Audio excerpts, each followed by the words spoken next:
et dans les, selon la loi, il va y avoir 6000 km à restaurer. Mais du coup, on les considère restaurés quand il y a des travaux qui ont été faits ou il y a des analyses piscicoles, macro-invertébrés qui sont faites pour montrer que ça a été restauré. Oui. C'est-à-dire qu'on nous oblige, dans le cadre du subventionnement, à avoir des suivis d'efficacité dans le cadre de nos projets. La fédération, elle nous oblige. Et puis pour ça, c'est tout nouveau, elle a un peu uniformisé ses suivis. Avant, chaque canton faisait sa sauce, et maintenant c'est uniformisé. Donc on a effectivement une base de données, une base de géodonnées qui est uniforme pour tous. Par contre, c'est ponctuel. Il ne nous oblige pas à faire un suivi pour chaque projet. Les cantons ont une certaine marge de manœuvre pour exiger de la part d'une commune un suivi d'efficacité standard ou un suivi d'efficacité approfondie. Oui, alors on veut la situation 0, c'est-à-dire avant emménagement, 6 ans, 12 ans. Ah ouais, 12 ans. Oui. Et puis là, alors on a tous les standards, hein, ça fait partir le suivi, uniquement ce qui est piscicole, les macro-invertébrés, ça peut être la température des eaux, ça peut être le débit, enfin on a toute une liste qui est en lien avec les systèmes modulaires gradués en Suisse. Puis suivant la taille du projet, suivant effectivement qu'on exige un suivi d'efficacité standard ou un petit peu plus étendu, eh ben, on met en œuvre ces systèmes modulaires gradués. Par contre, nous on veut l'état 0 avant. Je pense que vous connaissez un petit peu les protocoles du CE, si on repart un petit peu en Europe. Un peu, oui. Un petit peu. Il y a des vraies analogies ou c'est que des systèmes ou des protocoles développés en Suisse? Il n'y a pas d'analogie. Il n'y a aucune analogie. C'est un produit. Tout ce qui a été produit sur de la macrofaune, macro-invertébrés, vous êtes sur des protocoles. Il peut y avoir un peu des analogies, mais par exemple le système au niveau des macro-invertébrés en Suisse, qu'on appelle les IBCH, ouais. On a des stations qui sont portuelles. Là, on a vraiment des spécialistes, des biologistes en faune aquatique qui vont effectivement déterminer. Puis après, c'est là qu'on vient à la source helvétique. Après, on a toute notre série, et puis quand on a tant d'espèces, on obtient une note. Quand on en a plus, c'est une autre note. Quand on en a encore plus, c'est une autre note, et ainsi de suite. Et puis après, on donne effectivement la note qu'on a obtenue au niveau de nos IBCH par rapport à notre protocole qui est 100% helvétique. Si je ne pense pas qu'on puisse l'appliquer. Prenez ce protocole, et puis on vous le donne, et puis qu'on puisse après avoir, je dirais, quelque chose qui est interprétable. Ouais.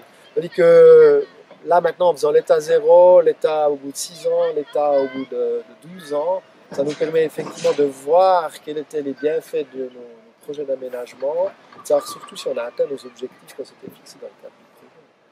Et les objectifs, la définition des objectifs, justement, donc vous redéfinissez des compartiments, pas de physique, biologique, etc., de l'hydrologie à travers du débit, mais vous avez dans vos projets une quantification très précise de vos objectifs. On va prendre un exemple très très simple. Vous parliez d'aspect piscicole. On peut tout à fait travailler sur la richesse spécifique et de la biomasse. C'est des paramètres ultra conventionnels sur lesquels on bosse. Est-ce que vous les définissez au cours d'eau ou vous définissez des éléments plutôt tendanciels d'évolution et de courbe? Non. On a vraiment des objectifs très généraux au départ.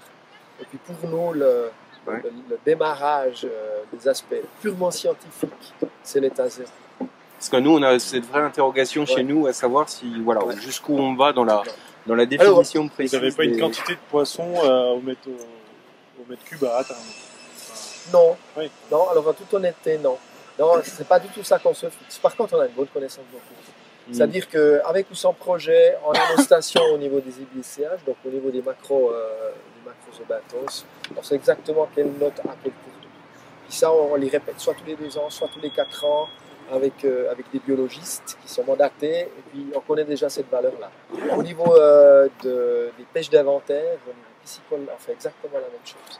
Donc on a aussi des tronçons types qu'on investigue régulièrement pour savoir quelle est la santé de la population. Donc il y a un réseau de mesures qui travaille, vous devez peut-être gérer, que l'office gère, c'est ça. un ensemble de points qui sont traités annuellement, bisannuellement. Pour la qualité physico-chimique des eaux, c'est la même chose. C'est la même chose. Régulièrement des prélèvements où on analyse effectivement les paramètres. Maintenant, on va de plus en plus sur les... Parce qu'on a remarqué que dans les macropolluants, on n'a pas trop de soucis dans les pluies de Jurassien. On a vraiment des bons résultats. Par contre, là où ça pêche, c'est comme chez tout le monde, c'est les micropolluants. Ouais. Donc là maintenant on est en train de mettre la compresse là-dessus, on a des petites, d'ailleurs on vient d'en installer une à Saint-Ulsan, on a des petites remorques qui nous sont prêtées par l'Office fédéral de l'environnement, où on analyse effectivement avec un spectre tous ces paramètres-là. On a plus ou moins 150 micropolluants là, qui sont analysés dans cette petite remorque. Et puis on est en train d'installer, il y a déjà 2 STEP, donc des stations d'épuration des eaux qui sont équipées maintenant de stations qui traitent les micropolluants. Voilà, donc on met beaucoup de pression en Suisse pour qu'ils obtiennent aussi des bons financements, que nos STEP soient mis en niveau à ce niveau. Donc si on reparle, HAP c'est une préoccupation. Oui, c'est pas partout. Pas partout. Voilà. Résidus médicamenteux. Oui. Je sais pas, alors produits issus de la foresterie, je sais pas comment on dit, du forestage, de la foresterie, etc. Aspects agricoles, herbicides, fongicides, pesticides. Donc on est sur ces analyses-là. Hein. Ouais. Tout ce qui est azote, phosphore.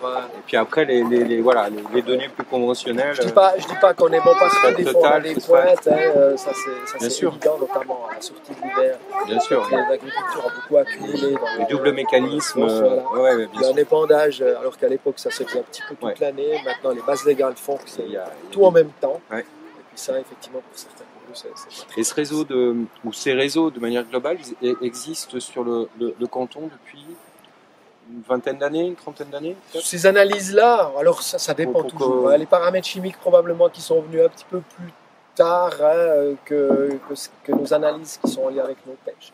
Nos pêches, ça fait une bonne quarantaine d'années qu'on les fait. Après, il faut voir les vraies stations dans lesquelles où on a effectivement réalisé des pêches d'inventaire avec 2 passages, le filet en amont, vraiment la pêche d'inventaire, comment on doit les faire. Je pense qu'on a les premiers résultats depuis 20-25 ans, quelque chose comme ça. Les IBCH aussi, je pense que ça fait aussi une vingtaine d'années, en tout cas une bonne vingtaine d'annes. Dans tout ce qui est paramètres chimiques, encore une fois macro, tout ce qui est en lien avec les paramètres qui sont les plus généraux, oui, ça fait aussi un bon moment qu'on a les micropolluants, ça fait maintenant 5 ans qu'on commence à se concentrer là-dessus. Et puis je pense à juste titre, parce que c'est probablement là que ça pêche, sans qu'on le sache vraiment.